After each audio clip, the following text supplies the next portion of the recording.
இதை பார்த்த பர்வதராஜனோட மகளான நம்ம பார்வதி தேவி அவங்களும் இவரோட சேர்ந்து அந்த பணியை மேற்கொள்றாங்க. நம்ம பார்வதி தேவி கடலுக்கு நடுவுல கோர உருவமா மாறி தன்னோட வாயை திறந்து மீன்கள் எல்லாத்தையுமே தானே விழுங்கி அழிச்சிட்டாங்க.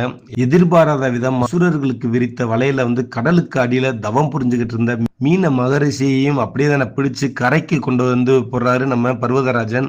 தவம் கலைஞ்ச கோபத்துல உன்னோட ராஜவம்சம் அழிஞ்சு மீன் பிடிச்சுதான் நீ வாழணும் அப்படின்னு பர்வதராஜாவுக்கு சாபமிடுறாரு. தன்னோட தவறுக்கு கிடைத்த தண்டனையை மனதார ஏத்துக்கிறாரு நம்ம பர்வதராஜன். நடந்த எல்லாத்தையுமே கேள்விப்பட்டதுக்கு அப்புறம் நம்ம மீன மகரிஷி மனம் இறங்குறாரு. அந்த கணமே சிவபெருமான் அவங்க முன்னாடி தோன்றி கருணை கொண்ட நம்ம சிவபெருமான் நம்ம மீன மகரிஷியை பார்த்து புன்னகையோட சிரிச்சுக்கிட்டே தானே நம்ம பர்வதராஜனை பார்த்து கார்த்திகை திருநாள்ல திருவண்ணாமலையில ஜோதி பிளம்பா நான் காட்சி தருவேன், அந்த ஜோதியை ஏற்ற பணியை பர்வதராஜ வம்சத்தினரான உன்னோட வம்சத்தினர் தான் நிறைவேற்ற வேண்டும் அப்படின்னும்